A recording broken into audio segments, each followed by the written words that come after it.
You cannot come and lie that, oh, people are fighting the church and you are fighting Christian. If a Christian leader misbehave, then everybody should come out and tell him you have done it wrong. People should be able to tell him to sit down. People will be able to shut him down. We should quote the relevant verses in the Bible to tell him what he's doing is wrong. You cannot come and tell me that, oh, I'm fighting the church.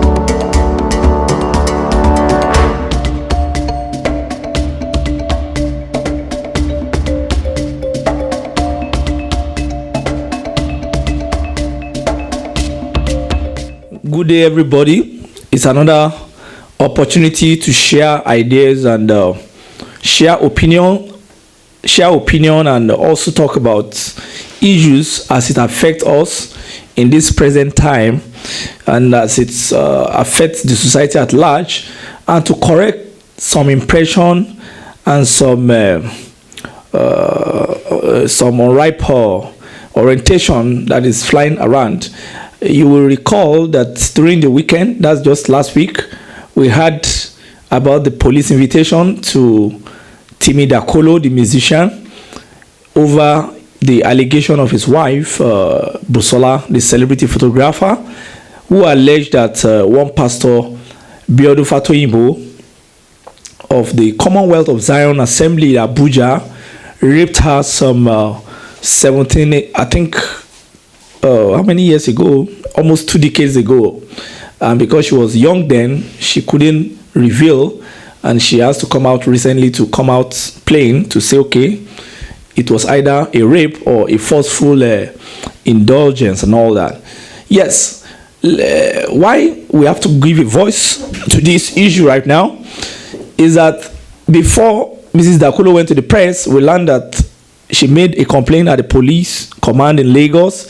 That was as far back as June, and nothing was done. She was not talked to. She was not invited, and even the other party, Pastor Fatoyinbo, was not invited.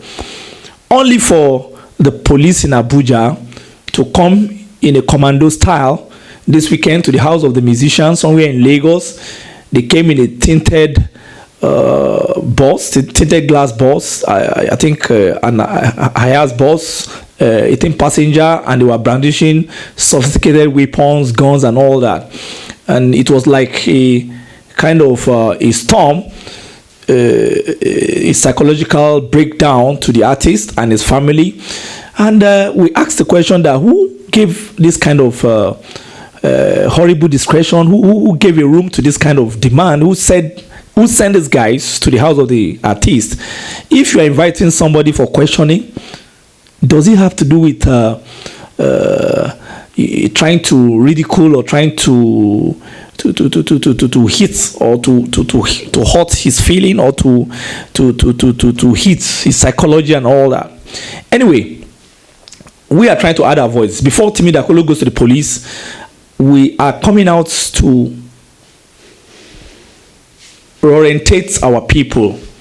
First and foremost, I think the action of the police force was too wrong. To send an invitation letter should have been something as simple as taking a walk from the living room to the bathroom. In the age of technology, you could send it by mail or make a call to the artist and send it through his lawyer. There are a lot of other available means to send a letter, but when you now take it to the extent of coming in a commando style and brandishing the whole streets, making it look as if you want to arrest a criminal, for God's sake, Timi Dakolo is not a criminal, Busola Dakolo is not a criminal. Then the rape allegation, we are going to go into it nitty-gritty now. It is a pity that we have the kind of police force that we have in Nigeria. It is very, very unfortunate that we have people in high places who don't follow due process, who don't read, who just decide to behave abnormally. And I want to use this opportunity to thank the First Lady, Mrs. Aishat Buhari, for giving her voice to that cause. I want to appreciate it. That is a very, very heroic decision for her to have come out at this time to say the IG should investigate that braggadocio, that kind of culture of commando on the intelligence of the artists.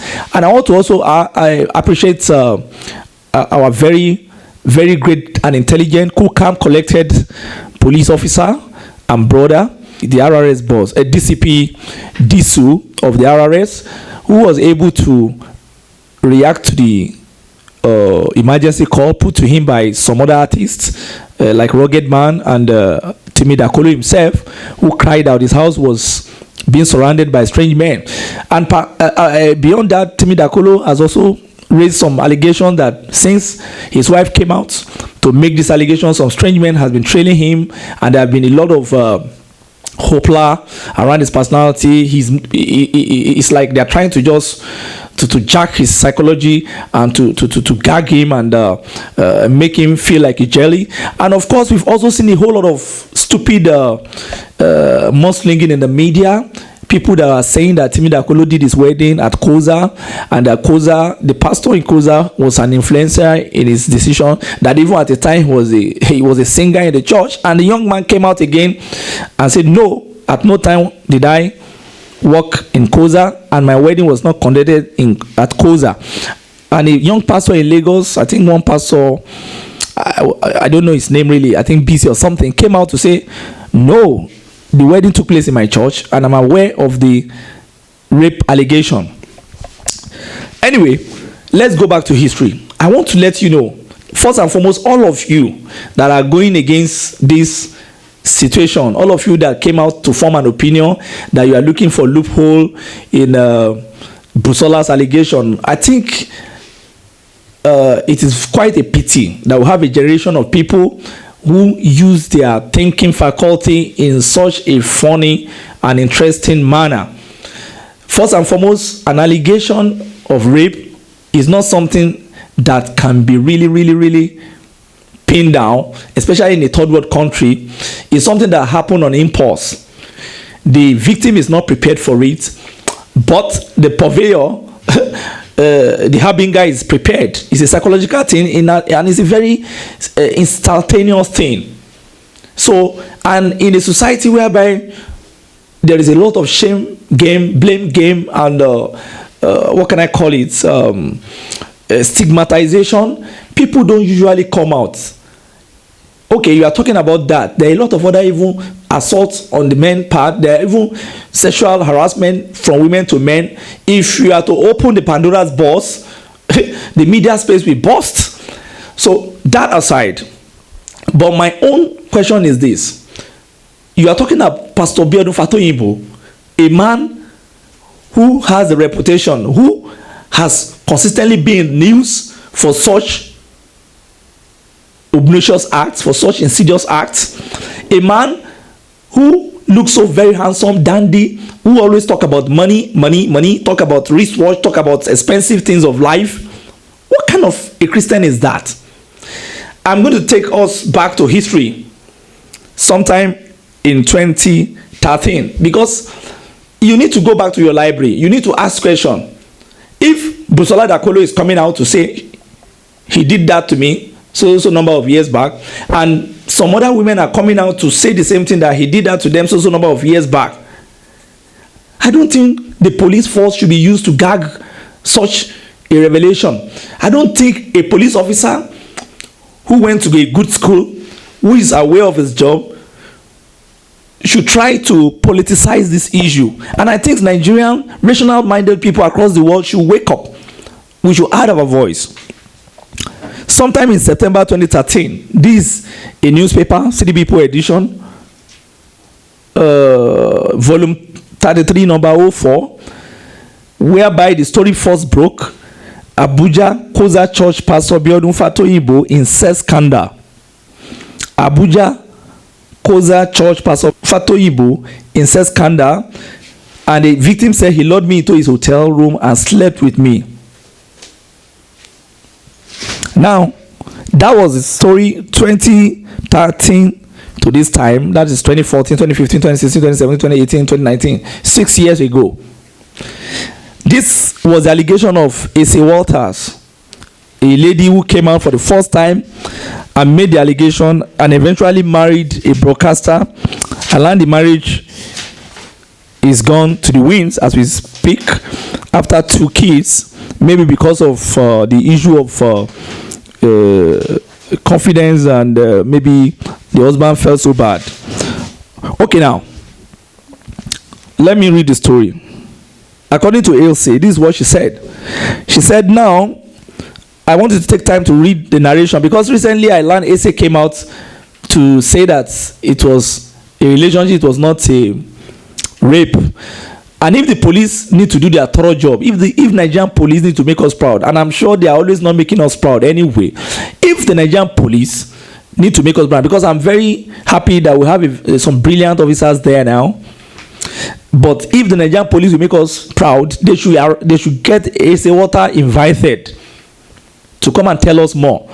Why she said he slept with her 6 years ago, and today now she's telling us another story. Listen, she said, now for the rest of us, please sit down and switch on your open mind. I want to talk about something I've kept bottled up inside for longer than necessary.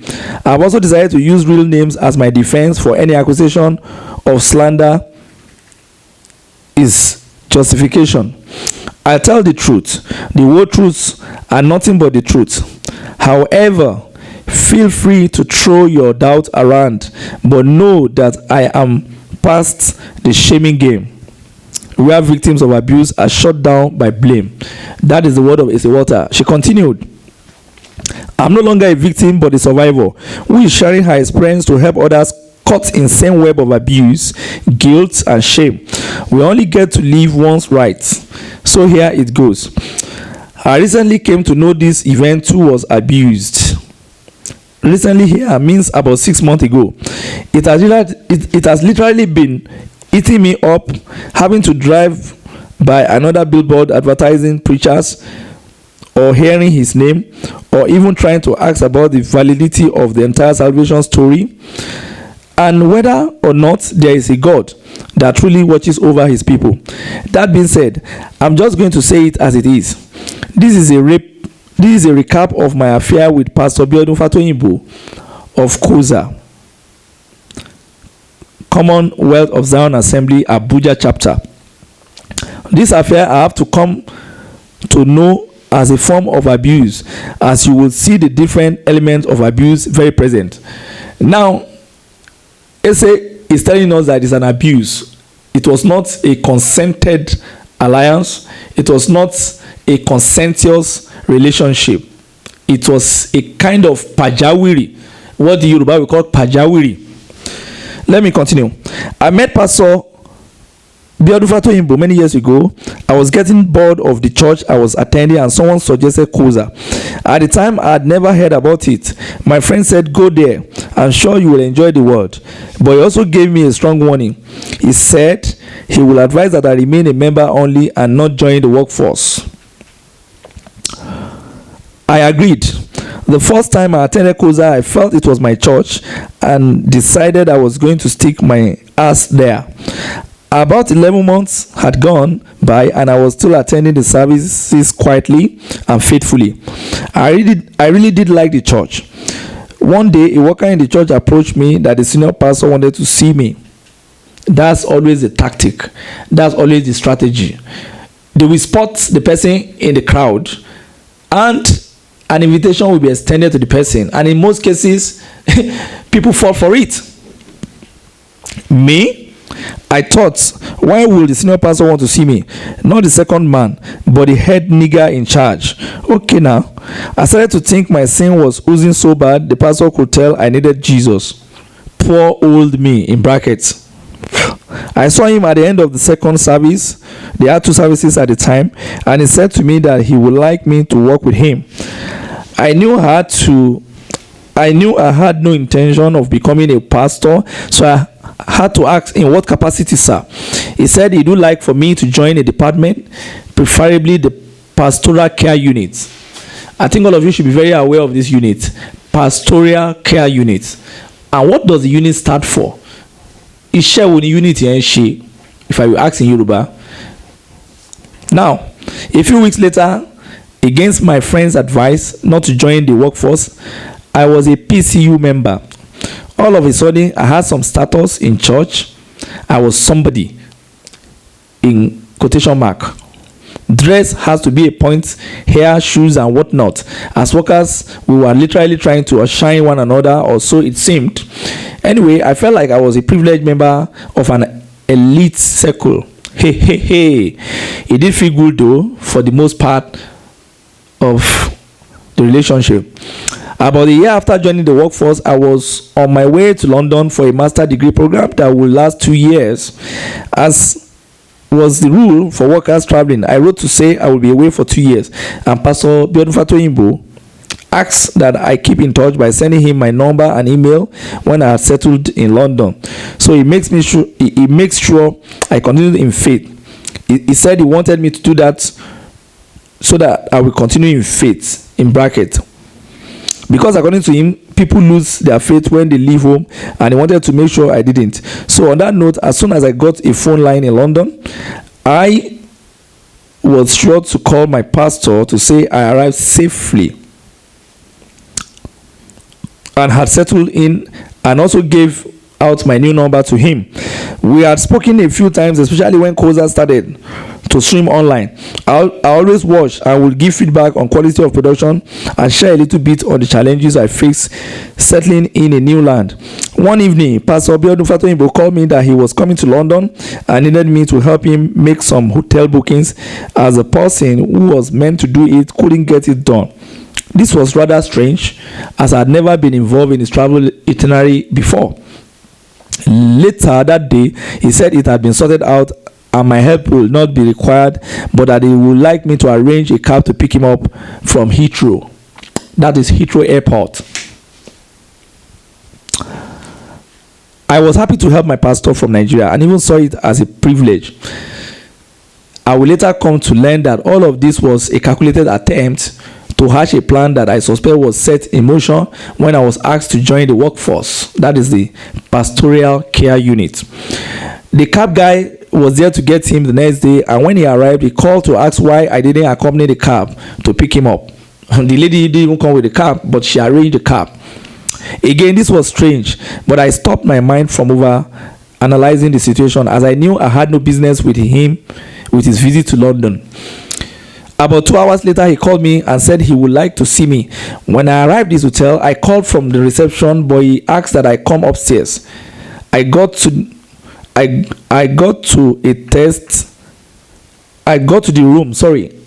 room and tried to stop my mind from thinking why I was going to his room. As he opened the door and invited me in, I had to speak to my heart to stop its palpitations.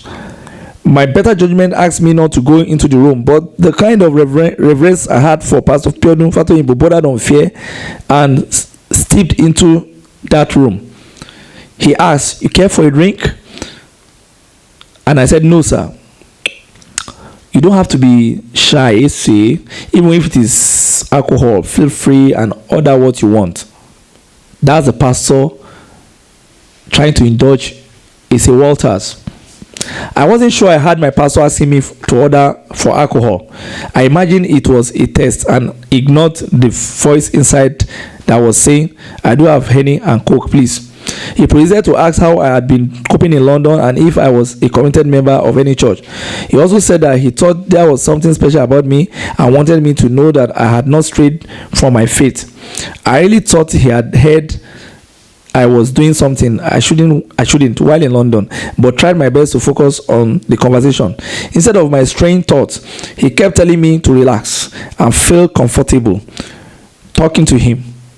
That's the strategy. Was just trying to make her come back home. After a few minutes, he asked that we go to the roof of the hotel, as his room was a pent suite and had a connecting door to the roof. You can imagine the very flamboyant lifestyle of most of these pastors, men of God. Even the same Pastor Biodun Fatoyinbo, some years ago when he did his birthday, he celebrated it at Burj Al Arab, the most expensive hotel in the world at the United Arab Emirates. And he went with a lot of people, young people. It was an all-white affair, a kind of a Maracas affair. There, he sat on a reclining chair and asked me to come on his laps.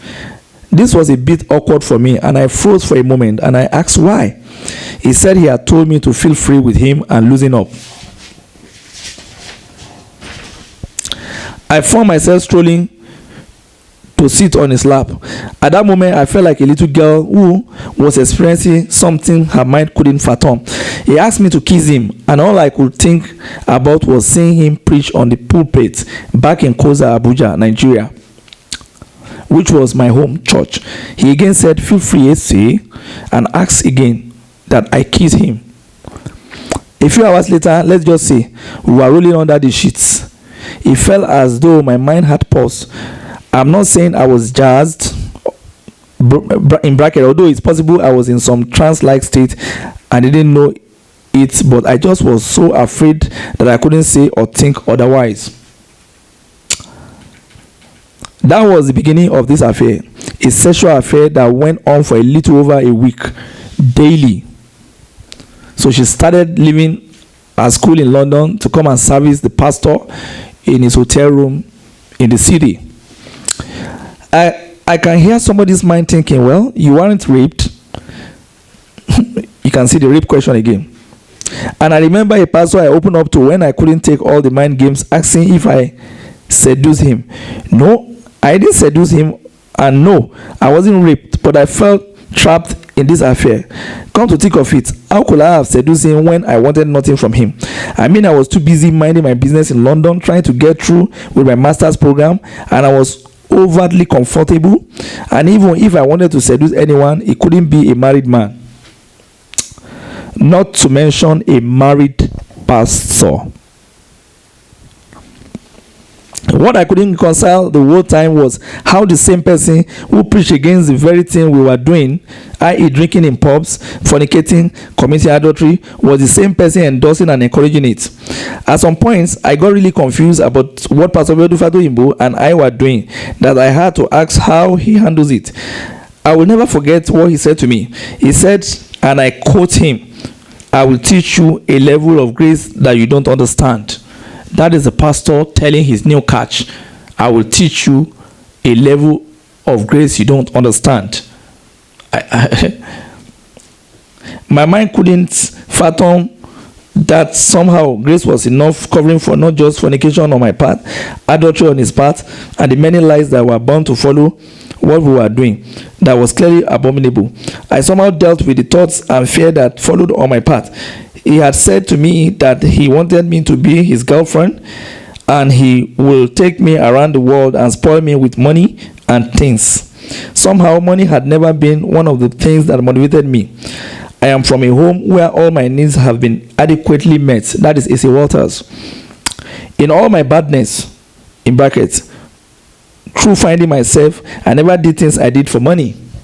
That means A.C. was telling us that even as a bad girl, she was not all about money, but more of rebellion against rules and authority. She was just somebody who thinks out of the box, somebody who was a rebel, trying to explore life against status quo, but not to sex for money.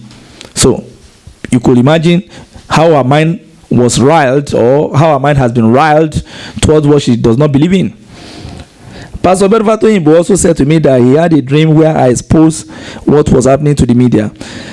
He said it was all over the place, and that people were calling me the girl that caused chaos in COZA. He also said I should remember the Bible said, touch not my anointed. I immediately started to rebuke the devil, and I said I could never do anything like that.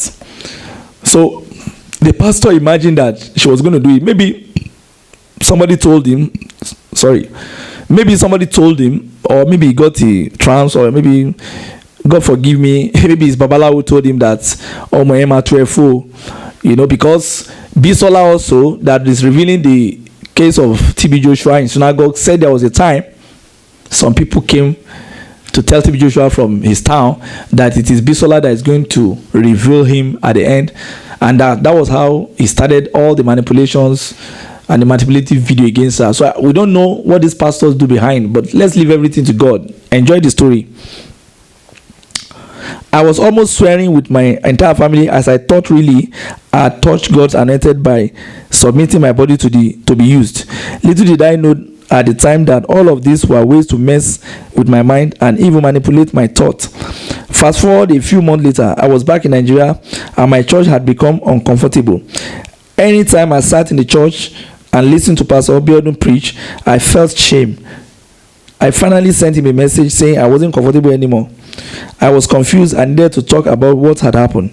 He said I should meet him to talk, and I did.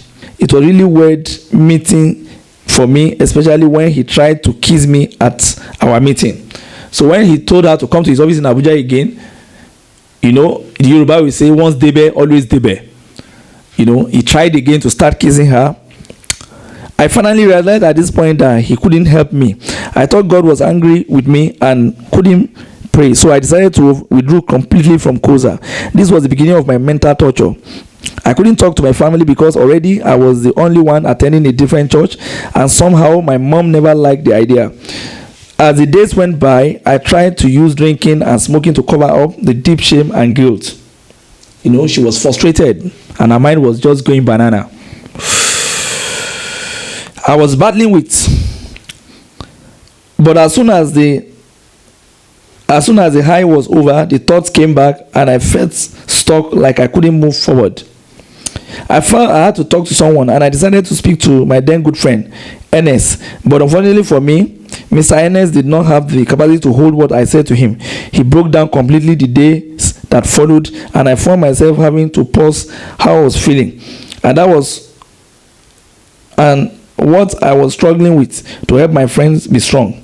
After a while, he withdrew from not just me, but his then fiancé and friends. I had to then tell the fiancé what had caused it. She suspected we were having an affair, so I had to clear the air. To my surprise, she was a lot stronger than her man and told me to suck it up. She said if she was me, she wouldn't leave the church but stay to torment Pastor Biodun Fatoyinbo and collect money from him. Okay, that sounded extreme for me, as my intention was not to blackmail but to heal my broken self. Anyway, I finally found the courage to speak to my then unit head, who said he was going to talk to Pastor Biodun but didn't have the liver to do so. Before long, the story was spreading and naturally getting twisted. I went to a new church and it seemed like the COZA bug had chased me there. The pastor will always refer to COZA as some example, and each time that was done, it seemed like a spear was thrusted through my chest. One day, I broke down in the service and started crying uncontrollably, as I couldn't take another mention of COZA and the pictures it painted in my head. Very long, boring story, but cut short. For the last 5 months, I gave the whole church thing a big space and a break. I wasn't sure I believe in God. I wasn't sure I understood what it means when people said Jesus saves. And I definitely wasn't sure how to deal with the mental torture that was affecting not just me, but my relationship with family and friends. I was very unstable, fearful, and worst of it all, guilty. I got a chance to talk to Pastor Folarin of COZA Lagos chapter, popularly called Pastor Flo, about everything. I made an effort to reach out to him because I realized the right thing to do was to talk to an elder in the church and seek some sort of remedy to a wrong I believe had been done. Instead, Pastor Flo said Pastor Biodun had confessed to him and they had talked about it, and somehow that was supposed to be okay. He asked what it was I wanted coming to talk to him about it. When I did, I told him I realized what happened between Pastor Biodun Fatoyinbo and I was wrong, and not just that, I felt abused and manipulated. I also said I thought it was wrong for Pastor Biodun to go on preaching without taking time to deal with his personal character flaws. I said I thought it was a danger to all young women who attended his church. You can imagine. She said she thought the pastor is a danger to all young women who attended his church. So you can imagine the case of Busola when the church started in Ilorin. Let's continue. Come to think of it, maybe he meant I wanted something monetary or material, as someone has suggested when I opened up to her. But the truth is, I never wanted his money. Or is it the church members' money? All I wanted was to meet with him and have him accept that he misled me, betrayed his wife and the church and even his pastors. I wasn't the only lady in COZA who had been a victim of his escapades and manipulative patterns, but I was the one who could come back after months of struggle with not just my faith, but also my affair with him. And I wanted to set things right. I wanted to talk to Pastor Biodun Fatoyinbo, maybe for closure, and I felt like I needed an apology because he played touch not my anointed card to keep me locked in guilt, shame, and fear, when all along it was calculated plan. And I dare say it started when he asked me to join the workforce, not to mention the audacity to talk about touching me. You can imagine, she's now saying that it was a calculated effort, strategy, when she was asked to join the pastoral care unit, the PCU. It is a strategy, and that's what a lot of other women have been talking about, that the first thing is to draw you closer, then probably eat you and throw you out like a sucked mango. I didn't, not to mention the audacity to talk about teaching me a level of grace I didn't understand. I had no intention of understanding the grace that would permit me to go on doing things that were wrong, and what's worse, having to carry the burden for almost a year.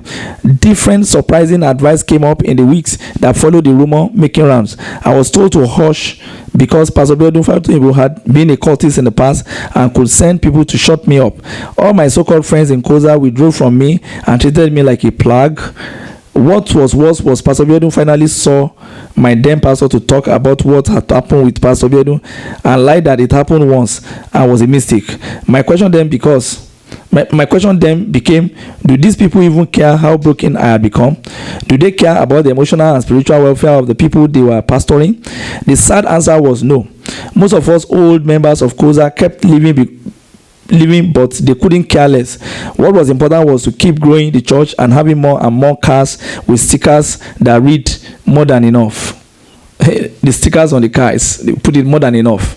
So they have more than enough to sleep around with, more than enough to take money from, more than enough to abuse, more than enough to dupe. You can imagine the level of the rottenness of the church in Nigeria. And somebody will come and tell you that you are fighting the church. We are not fighting the church.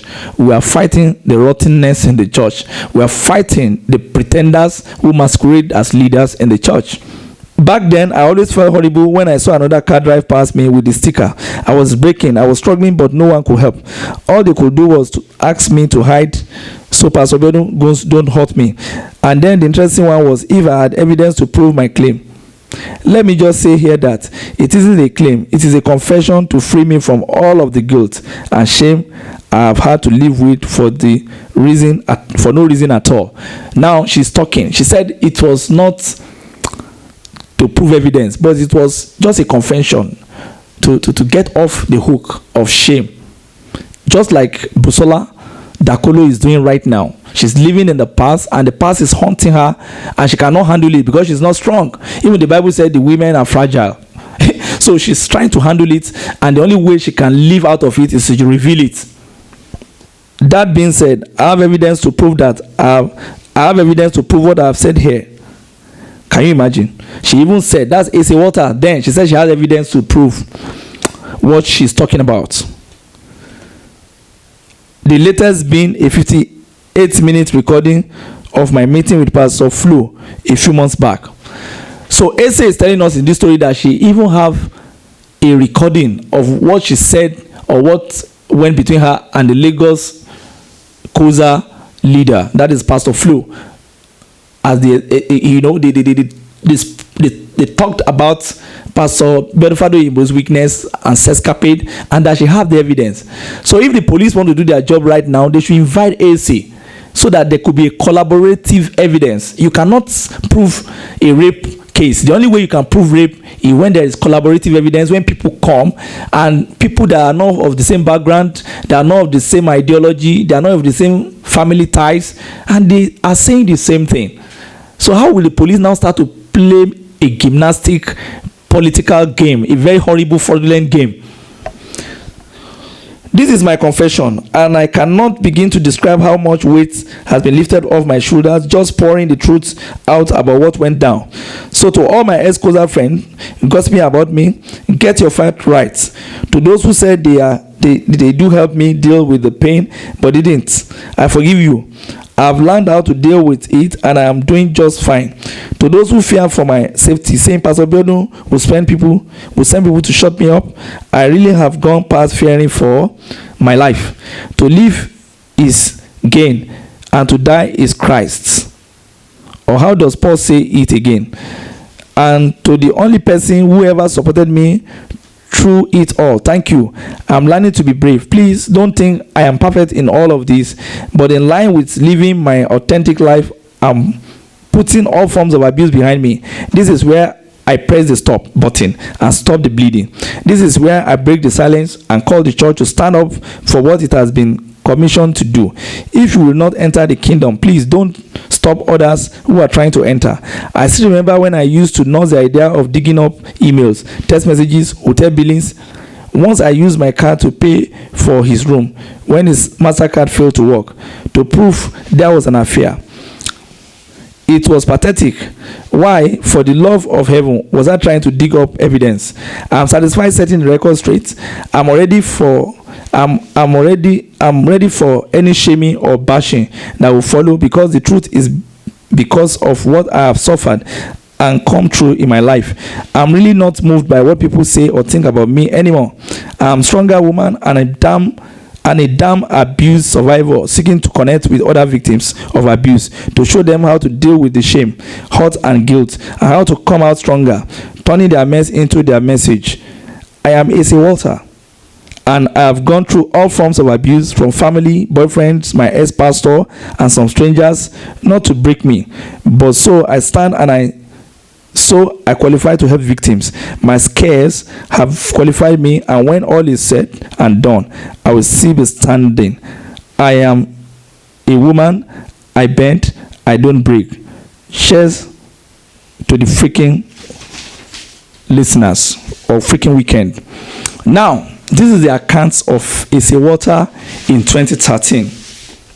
She came out and spoke boldly about how Pastor Biodun Fatoyinbo seduced her. Do we call that rape?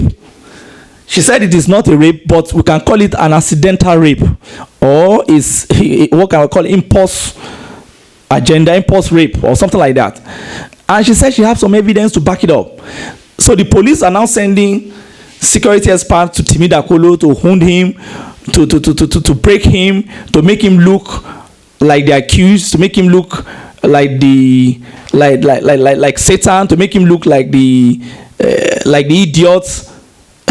But you see, the police should have done their job very well. They should have find out what is the history of Pastor Biodun Fatoyinbo as regard this kind of peculiar incidents.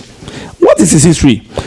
The following week, in the same another edition of City People, it said Abuja Pastor Biodun Fatoyinbo react to sex scandal story as another lady accused him of sex abuse. Says I have been under serious pressure. Now, this September 11, 2013, volume 33, number 5 of City People. Well, you can see that it's the same pattern. Asa came out to accuse him.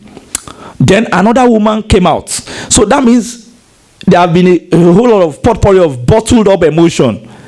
A kind of a wave, a kind of a bottled up syndrome of people who want to come out, who say, yes, he has done it to me, he has slept with me, he has done it to me, he invited me the other day to a hotel. If a woman said he brought her to Lagos and they cashed in a hotel and he was telling her there was no enough room, that they could use his room, and when she decided, when she reacted, he said he should take it easy. Then he went to the bathroom. He pretended as if he was calling the front desk, and he told her they said there's no room again.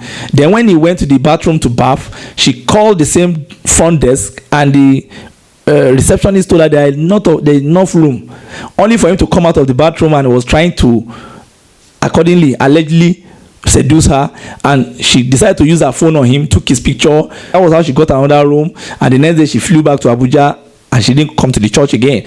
Even an actress, Stella Damascus, came out to say, this same man has raped my friend before. So why are the police turning? Who gave them the order to come and harass Timi Dakolo? I'm going to look for how he reacted, because he came out and said he's under pressure. And you know, he didn't talk then, he did the same thing. Okay, this is the story. It's a short story here. He said on page, I think page 11, he said, another female church member takes on Abuja pastor, say he also abused me sexually. This is year 2013, no? So that when Busola Dakolo came out now, almost 3 women have come out, either by proxy, even 4. They've spoken to that journalist, Jude, that journalist lawyer, you know, to share their own story. Now, the story is 2 weeks after a female member of COZA Church, Ese Walter, came out to accuse an Abuja Pastor Biodun Fatoyinbo, the presiding pastor of COZA Church in Abuja, of sexual abuse. Another lady has come out to allege that she was also sexually abused. Can you imagine the same pattern? Last week, she went viral online. She said, this Ese Walter story is true. I was introduced to the church in Abuja by my childhood friend who moved to Abuja from Calabar 2 years before I did. When I joined, she was also a PCU worker. I really felt welcome in the church up until my friend started having problems with other women. She told me it was because Pastor Biodun trusted her with so many official things, even above workers that were there before her. I believed her until the day she had a misunderstanding with another worker who called her Ashewo Mary Magdalene. Ashewo Mary Magdalene in the church. After that, her enthusiasm for church started waning, while mine was getting stronger, till the day she told me she was leaving the church, and shortly after she left. By that time, Pastor Biodun had developed an interest in counseling me, and then started telling me to take my friend's place as a PCU worker. The strategy is always PCU, PCU, PCU. Pastoral care unit, where you care for the pastor in his office, in his hotel, even at times in his home, according to Busola Dakolo. I was reluctant because I didn't feel like coming to church early and leaving late, but Pastor Biodun assured me that his personal driver would pick me and drop me off, and I agreed. I started work as arranged, but after a while, I noticed that the pastor did not respect personal space when talking to me when we were alone. He would stand so close and rub my upper arms or my back, which made me very uncomfortable. The final straw was when he said I should go with him to Lagos to take notes and transfer same online immediately for some Pentecostal thing he was attending, and he knew I was very computer literate. I was excited till we reached Lagos, and I realized that only one room was booked at the Baker Hotel, Ikoyi. Of course, I complained, and the pastor called the front desk, or he pretended, in brackets, to demand for another room. He said they will call back. When the room was ready, he then told me to help massage his back because he has back ache from sitting on the flight. I said I was tired since it was already after 8 p.m. He then insisted I lay down on the bed to rest while waiting. You can imagine the strategy now. She should lay down on the bed, you know. I said I prefer to sit at the desk, and he laughed, saying that I was acting like a small girl or a village uneducated girl. That is from a pastor. He went in to take a shower. I then called the front desk to remind them about the extra room. I wasn't surprised when I was told that they had vacant rooms and that nobody had requested for an extra room. By this time, I knew what was up and was ready for the fool. She said she knew what was up and what the pastor was trying to do, so she referred him to a fool, a very handsome, tall, elegant fool, according to her. I opened his pouch and saw his wallet, which had his license. I took a picture of the wallet and the license on the pillow on the bed with my head in the shot. I opened the door and took several pictures of myself, the wallet and the license with the room number. I came back in. Once I heard the shower stop, I started audio recording on my BB. He came out with a towel around his waist and started telling me how attracted he was to me. He said many derogatory things about his wife, calling her a postcard, pretty on the outside but flat and empty upstairs. He said sex with her was like having sex with a cold dead fish.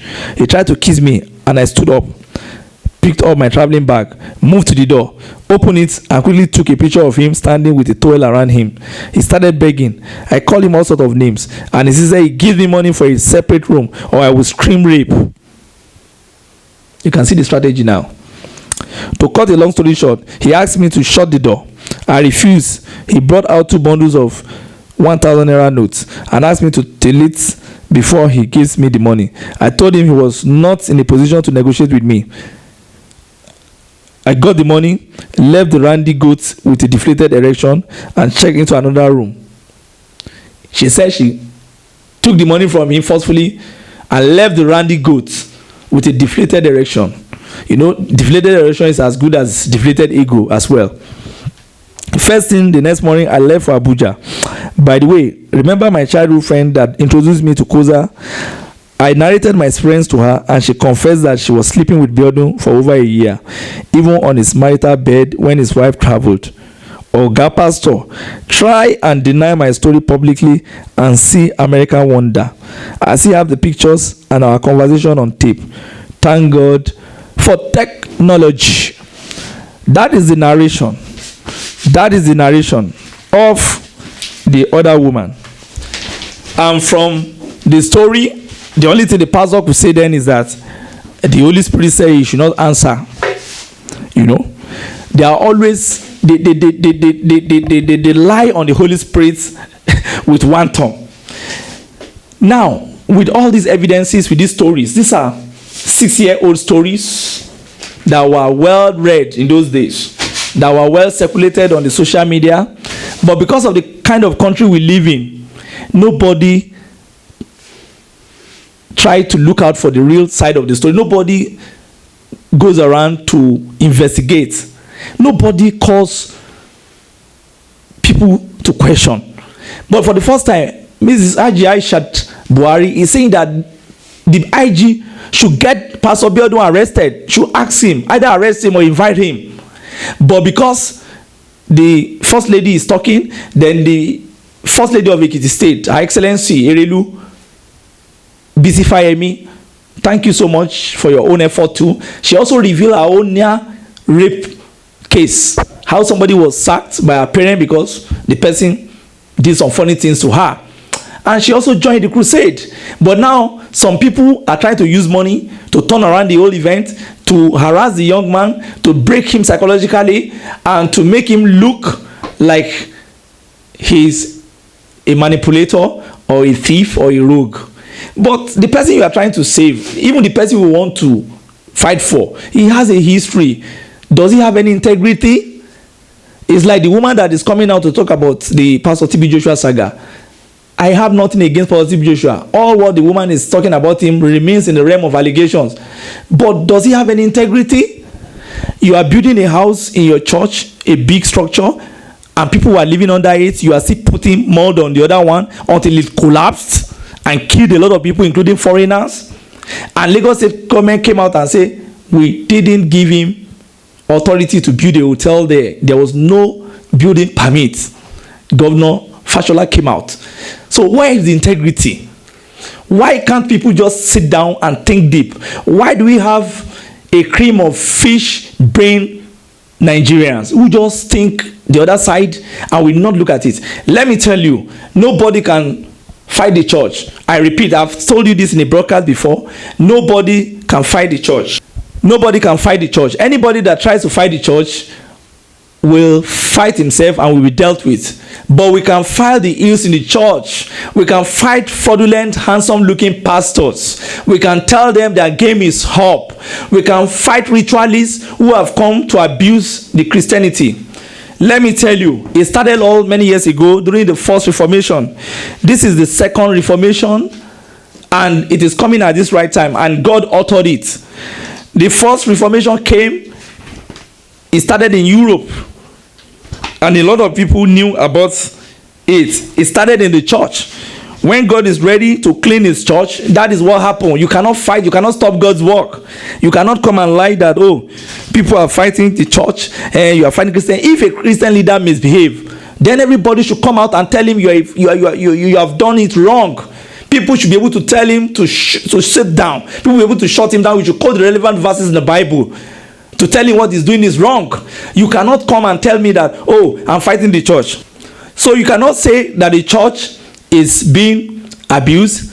I wonder a lot of time when I read comments from people on Facebook, and people are trying to defend both the church and the dirty bandwagon in the church, the dirty things of the church.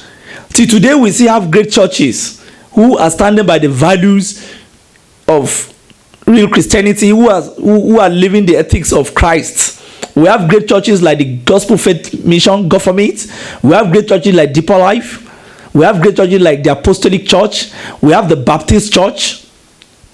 We have a lot of churches who are following the rules, who put people on the right course. Not hip-hop churches. Not churches where the pastor is telling a lady that he's going to teach her how to assess a new level of grace on the bedsheet of infidelity. Now, this is the second Reformation. The first Reformation changed religious attitude across Europe. This second Reformation is going to change attitude. A time needs to arise in this country that a body must stand to check some of these pastors that are starting churches, who leave their job, who leave their other pastime to start a church. Most of them are motivational speakers, and at the end of the day, they do all sorts of things, and they hide under Christ, they hide under the church. When you want to attack them, they say, oh, you are fighting the church. When you want to talk about them, they say, oh, you are fighting the church. Nobody, I repeat, no Jupiter can fight the church. You can never. The church is solidly on the rock of Christ. Now let's go back to history. This is from the book of world history. I'm going to show you the book of globalization. On page 301, it says the Protestant Reformation changed religious attitude. Around 1500, a number of northern humanists was suggesting that the church had lost sight of the spiritual mission proclaimed by Jesus Christ. Instead of setting an example of moral leadership, they said popes were becoming political leaders and warriors. Instead of encouraging inner piety, priests were concerned about the details of ceremonies, and the church as a whole, they said, seemed more interested in its income, financial income, than in salvation. Just as it is happening now, pastors are mostly interested in what they get from offerings and tithe or whatever. Offerings. They've tagged all sort of names: firstborn offering, middleborn offering, lastborn offering, first Sunday offering, first year offering, first week offering, even first night offering. Even if it's possible for them to take virginity breaking offering, they will take it. Now, and the church as a whole, they said, seemed more interested in its income than in salvation. What the northern humanists were seeking was a new emphasis on personal faith and spirituality. This, you got the language, the northern humanists. So it was a group of humanists that came up because the church failed. So people who are looking at the moral tendencies of the church, waging a war against the sordid tendencies of the church at the time. When their message went unheard in the church, a new generation of reformers urged believers who are unhappy with official religion to join a new church.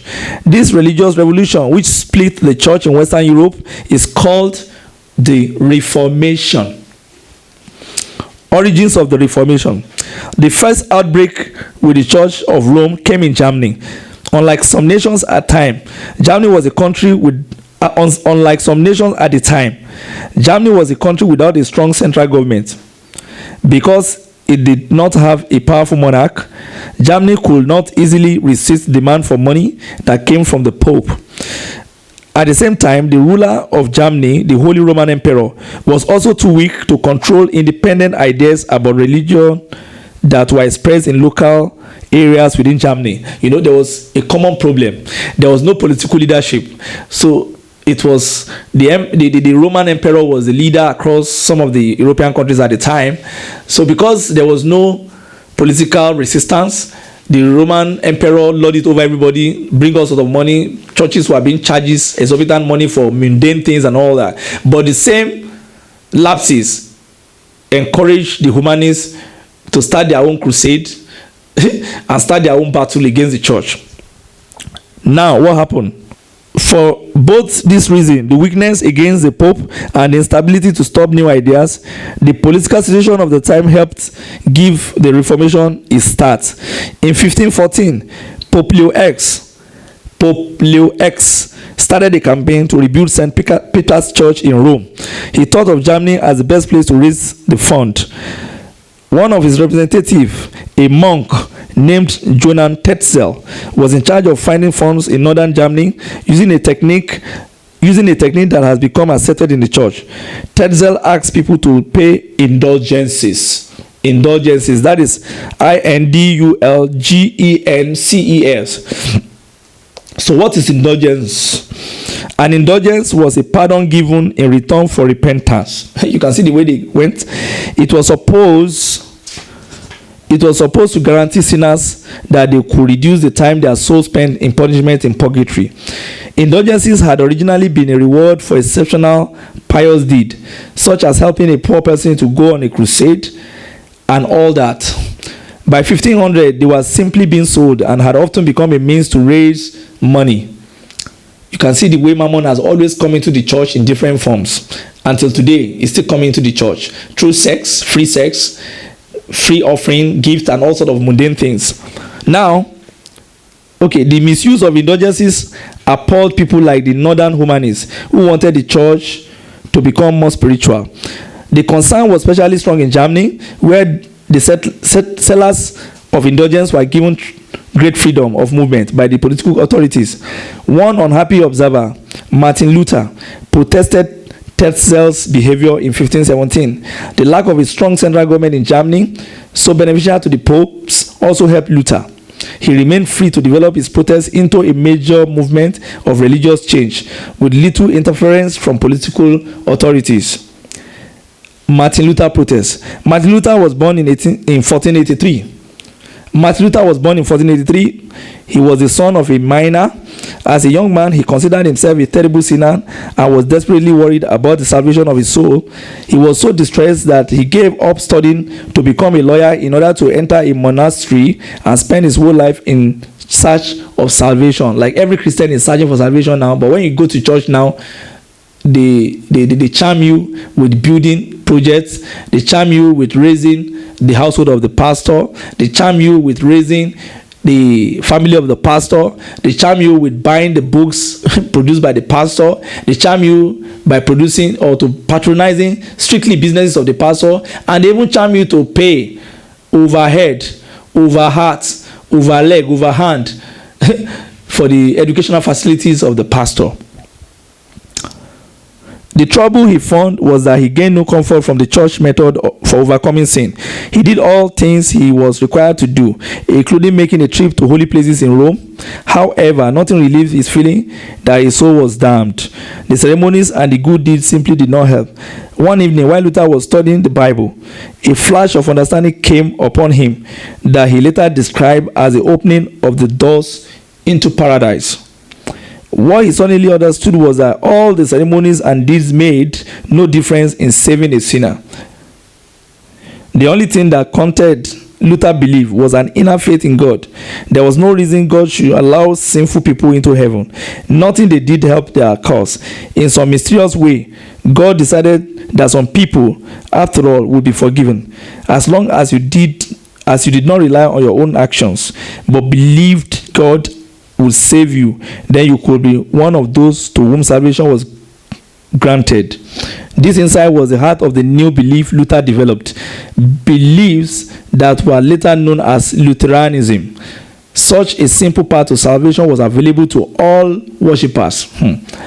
Luther felt, thus it was a crime for poor people to be asked by Tetzel to give up their precious money for false promises of forgiveness. In 1517, Luther denounced Tetzel, and sales of indulgences began to drop off. Soon the news was all over Europe that a monk had challenged the sales of indulgences.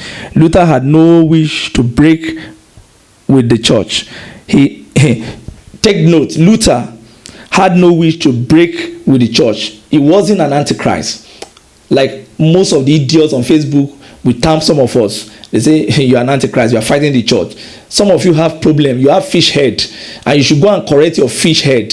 You should go and read the history and find out the different phases of the church, especially as related to relationship with mammon and individualism. If I read everything here for you, we will not finish this program, but I'm going to just end it up here. Luther had no wish to break with the church. He had criticized Tesla by posting on the local church door 95 theses or statements about indulgences. He thought religious scholars would debate and probably accept them.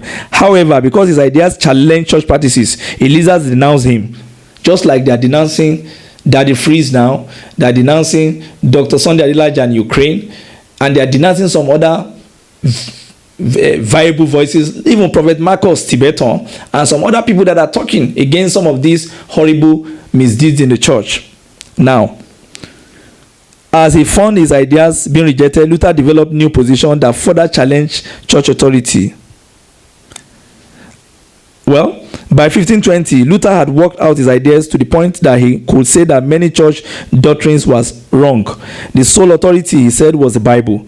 Popes and bishops could not tell a person what to believe. Just like your pastor have no right to tell you what to believe. If a pastor is telling a lady that is having a sex with that is going to lead her into another level of grace that she cannot understand, then you know that it's a false test. It's a false thesis. It's a false opinion, a false religion altogether. Ceremonies did not counteract sins, or ceremonies did not stop sins. Therefore, the priests had no special role in helping people to salvation, and all those people with faith were equal. Luther considered his church a priesthood of all believers, taking advantage of the power of print to spread ideas, just like we're now taking the power of social media. In those days, print was just coming out. The press was the new technology in town, the printing press. So Luther started printing leaflets and all that. So you can take note.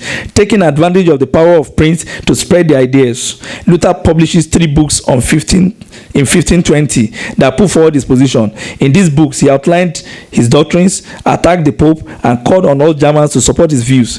The same year, he was declared a heretic, an unbeliever, by the Pope, and was expelled from the church. To put this decision into effect, the Holy Roman Emperor summoned Luther in 1521 to a special meeting of the rulers of the empire, called a diet. Diet was what they do at the National Assembly then, diet, at the city of Worms, that is in Germany. The emperor asked Luther to withdraw his ideas. When Luther refused, the diet prohibited the sale of printing of his works. However, because Germany lacked a strong central government, Luther was protected by local princes and was not harmed. A few years later, the princes who supported Luther protested the emperor's treatment of Lutheranism. Because of the protests, the followers of Luther and of the other reformers who appeared came to be called Protestants. Now, let me stop it there. I don't know if you have the book of world history. I have it here. I will continue from where I stopped when we have another broadcast on this issue. Now, what I'm saying in essence is that I will have come out with some passages in the Bible, but time is against us now because we have to round up this broadcast. But there are some very cogent parts in the Bible. I'll put it out in the second broadcast, and I will also highlight more Lutheranism, Reformation, and Protestantism. This is the second Reformation in the church. The bourgeois, the idiots, the bourgeoisies and the fraudulent idiots masquerading as pastors. Pastors that like to show off their wristwatch during a service. Pastors that love to show off their expensive suits just to dampen the spirit of the poor. Pastors that love to show and dandy their shoes to the congregation, who are not talking about humble things in the Bible. The book of James 4:4 said, those who love the world are enemies of God. Even if you look at James 2, you see how God said pastors should treat the poor. But today they are not even ready for the poor. Now let's go back to Timi Dakolo. I want to salute the courage of Timi Dakolo. And let me also tell you, all you fish-headed people that are reacting to our opinion on social media on this issue, that Timi Dakolo should not be humiliated. Let me tell you, it is not easy for a man to agree for his wife to declare that she was once raped. Don't forget, it's a lifetime, I don't want to call it a stigma, it's a lifetime psychological challenge. It's a lifetime psychological challenge. It is a lifetime psychological challenge that every man lives with. Not just the man, the woman. Okay, you are coming out to abuse Timi, that is a fool, is a this, is that. Because you feel that patrimonial strength should be above other sentiments. If you say men are free to marry 3 wives, I will support you. But if you say that men are free to rape and the women should keep quiet, I will not support you. That does not narrate anything good. That's a very wrong narrative. That then, you know what they do. People saw Bason. I heard that a stupid woman in Enugu or somewhere even said that if she was the one, she will allow her daughter to sleep with Pastor Fatoyinbo, that she will be happy. She will even thank the pastor and she will even buy him a drink. That is a very stupid, fish-headed person. She's a stupid person and she needs psychological deliverance. You know, you cannot say that because he's a pastor, he's handsome, he's tall, and so fucking what? Somebody that's supposed to be arrested and dealt with, to be handcuffed, and he's the one now using, accordingly or allegedly using backhand tactics to harass the person that accused him. Somebody that's supposed to be pulled out from the pulpit and walked out of the church with handcuffs and put in a van and locked in a station. You have a horrible reputation and a history of sexual abuse, and you are coming out to behave as if you do. Okay, the first time this story broke, you said you are going to court, and I told some people, I said he would never dare it. Now the next thing you say, you step down, and who took over? Your wife. So you don't have any responsible elder in your church or any other pastor that can take over except your wife, who is coming out to give us the bamboozle story. Are people daft? Are people sleeping? Are we thinking in this country? Do we read good books? What is really happening with our head? Are we so very, very horrible daft? What kind of intellectual paralysis is going on in my society, Nigeria? Why are we like this? And you are not even thinking. And some of you are even abusing Timi Dakolo. Do you think it is easy for somebody to come out and say my wife is a victim of rape? Can't you understand that he's going to live with the psychological challenge forever? And the young man came out just to heal his wife and to support his wife, and all of you are flooding around. Okay, I'm not surprised. It's the quality of book you read. It's the quality of upbringing you had. It's the quality of friendship you associate with. It's the quality of music you listen to. It's the quality of association you indulge yourself into. Rounding up, I want to appreciate Timi Dakolo. You are a brave man. Let me tell you the bitter truth. Millions of fish-headed people could abuse you, but if few rational-minded people could appreciate, like the First Lady of Nigeria, like the First Lady of Ekiti State, and some of other very intelligent people in the society, then you should thank your sir. Follow this case up before you meet the police. Tell them your part. Don't shift your ground, and let the table turn. And for any other pastor that is into rape, all of you, your time is up. The only thing that will save you is if you are more powerful than God. If you are more powerful than God, your sins will be buried. I know some of you are relying on Psalm 32 verse 1. In this case, your sin will not be buried. You will suffer for it because you've done it severally, and God has warned you severally. This time around, you are going to be flushed. If you find this program very interesting and the discourse interesting, please, I will appreciate you leave your comments in the comment box down the video, and also share the video, share it, let it go to the places it's supposed to go, let it go around the world. Let's elevate the discourse and let's continue the campaign. Not in my church, not in my church. Anyway, I am also a humanist. My name is Bingadan Asabe. The discourse continue. Thank you for watching. God bless you. Goodbye.